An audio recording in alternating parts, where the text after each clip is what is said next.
ዳማራ ፋኖ ማጠቃላይ የኤርትራና የብልጽግና መንግስት ቢባል ደስ ይለኛል። ኢትዮጵያና ኤርትራ ባይባል የሚል ሀሳብ አለኝ። አጠቃላይ የአብይ አህመድና የቡድኑ ፍላጎት እንጂ የኢትዮጵያን ፍላጎት ነው ብዬ አላስብም። በዚህ ረገድ ሆዳደሮች ካልሆኑ በስተቀር የሚተባበር አማራ አይኖርም። ከሀገራችን ሉዓላዊነትም ክብርም ጋር የሚያያዝ ጉዳይ አይደለም። የብልጽግናው መንግስት አንዳንድ ጊዜ ፋኖን ሲያማ እንሰማለን። የውጭ ጠላቶቻችን ታሪካዊ ጠላቶቻችን ጋር ሆነው እየወጉን ነው ይላልና ከኢትዮጵያ ታሪካዊ ጠላቶች ጋር ሆኖ ኢትዮጵያን ጦርነት ውስጥ መግዶ ወንድም ከወንድሙ እያጋጨ እያስተላለቀ ያለው አብይ አህመድ ነው። ምናልባትም የውጭ ኃይሎች እጅ ያለበት ብዬ የማስበው የብልጽግናውን መንግስት እንጂ እኛ ከዛ የጸዳነን። አሁንም እንደዛ አይነት ፍላጎቶችን ይዞ ነው ወደ ጦርነት እየገባ ያለው። ኢትዮጵያ በዚህ ሰዓት ወደብ ቢያስፈልጋትም አሁን ላይ ግን ወደብ ሳይሆን ሰላም ነው የሚያስፈልጋት። መጀመሪያ እንደ ሀገር መቀጠል አለባት። የህልውና አደጋ ተጋርጦባት ያለች ሀገር ነች። ስለዚህ ሀገራችንን ተቀምተናል። ሁላችንም ኢትዮጵያውያኖች ተባብረን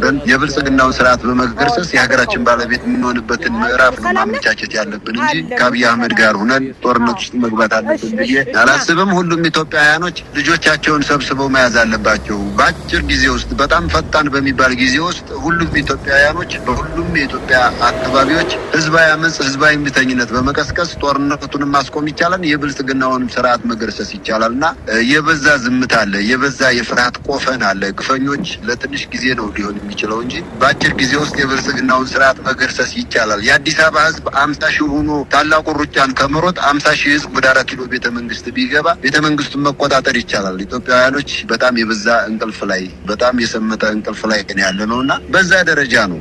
ወደብም የሚያስፈልግበት ሰዓት አይደለም። መጀመሪያ ሰላም ይቀድማል፣ አንድነቷ ይቀድማል፣ ህልውናዋ ይቀድማል እና አብይ አህመድ ራሱን ችሎ ቡድኑን ይዞ ከወዳደር ጄኔራሎቹ እና ሚኒስትሮቹ አጠቃላይ ጄኔራሎቹ ናቸው ሚኒስተር የምላቸው። ሚኒስትሮቹ ዝም ብሎ ለሲምቦል የተቀመጡ ናቸው። ይህ ወታደራዊ መንግስት ፋሽስት ነው። ምናልባት ሰራዊቱም ከኤርትራ ጋር ሊያዋጋው እንደሆነ ስላወቀ እየጠፋ እየኮበለለ በጣም በርካታ ቁጥር ያለው ወደ ፋኖ እየገባ ያለበት ሁኔታ አለ። አሁንም ተጠናክሮ መምጣት መቻል አለበት ብዬ አምናለሁ እና ጦርነት ሊገጥም ይችላል፣ ሊገባ ይችላል። ውድቀቱን ግን ያፋጥነዋል ብዬ ነው የማስበው። ምክንያቱም ከፋኖ ጋር ያለው በጣም ፈጥኖት ያለ ትግል ነው። በእኛ በኩል መስራት ያለብንን ስራ መስራት በፍጥነት ስላልቻለን እንጂ የብልጽግናውን ስርዓት ገርስሰን አሁንም የታሰቡ ጦርነቶችን ማስቀረት ይቻል ነበርና እንደገለጽከው አሁን ጦርነት የሚመስሉ ሁኔታዎች ሊያስገቡ የሚችሉ ሁኔታዎች ቅስቀሳ እያደረገ ያለበት ሁኔታ፣ ድሮን ጭምር እየሰራሁ ነው እያለ ህዝብ እያታለለ ያለበት ሁኔታ አለና አብይ አህመድ ድሮን ቀርቶ ሽራፊ ነገር መስራት የማይችል ውሸታም ሰው ነው። ስለዚህ